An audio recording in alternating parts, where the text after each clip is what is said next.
Urdu productions میں خوش آمدید۔ السلام علیکم۔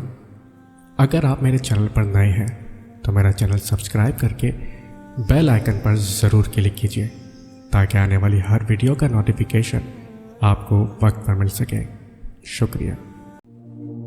نبی کریم صلی اللہ علیہ وسلم نے ارشاد فرمایا، جب تمہارے غم بڑھ جائیں اور تم ان غموں کو ختم کرنا چاہو تو مجھ پر درود بھیجو، یہ تمہارے غموں کو ختم کرنے کے ساتھ ساتھ تمہارے گناہوں کو بھی مٹا دے گا۔ رب کہتا ہے کسی کو تکلیف دے کر مجھ سے اپنی خوشی کی دعا مت کرنا، لیکن اگر کسی کو ایک پل کی خوشی دیتے ہو تو اپنی تکالیف کی فکر مت کرنا۔ بے سکونی بڑھ جائے تو عبادت کا وقت بڑھا دو اور اللہ سے بات کرو اور اپنے دکھ کا مداوع اسی سے مانگو، وہی رحیم و کریم ہے۔ سورہ یوسف سکھاتی ہے، بیمار صحت یاب ہو جاتے ہیں، کھوئے ہوئے مل جاتے ہیں، مشکلیں آسانیوں میں بدل جاتی ہیں اور غم خوشیوں میں بدل جاتے ہیں، اور بے شک سب اللہ کے حکم سے ہے۔ حضرت علی رضی اللہ عنہ نے فرمایا، دکھ میں کبھی پچھتاوے کے آنسو نہ بہاؤ، کیونکہ تم وہ خوش نصیب ہو جسے اللہ نے آزمائش کے قابل سمجھا۔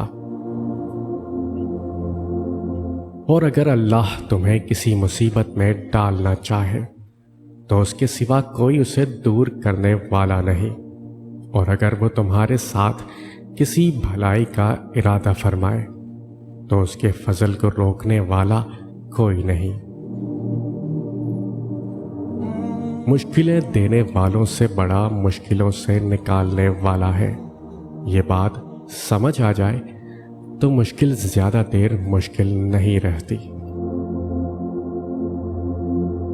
اگر تم پریشان ہو تو ماضی میں رہتے ہو، اگر فکر مند ہو تو مستقبل میں رہتے ہو، اور اگر سکھ چین سے ہو تو حال میں رہتے ہو۔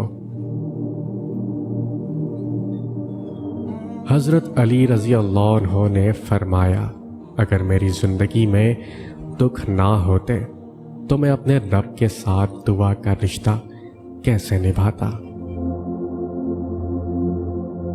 امام شافعی رحمۃ اللہ علیہ فرماتے ہیں، لوگوں کی باتیں پتھروں کی طرح ہوتی ہیں، ان کو پیٹھ پر لاد لوگے تو یہ پیٹھ ٹوٹ جائے گی، ان کو اپنے قدموں تلے ایک برج بنا لو تو ان پر چڑھ کے بلند ہو جاؤ گے۔ تکلیف اور پریشانی کا مطلب یہ نہیں کہ اللہ آپ سے ناراض ہے۔ جب اللہ کسی سے محبت کرتا ہے تو اسے آزمائش میں ڈالتا ہے تاکہ اس کی عاجزی سن سکے۔ جب مسئلے ختم نہ ہو رہے ہوں اور نہ ہی حل ہونے کا نام لیتے ہوں تو استغفار کو تھام لے، اللہ ہر چیز سے نوازتا جائے گا۔ انسان کے آنسو اس وقت مقدس ہوتے ہیں جب وہ کسی اور کی تکلیف محسوس کرتے ہیں۔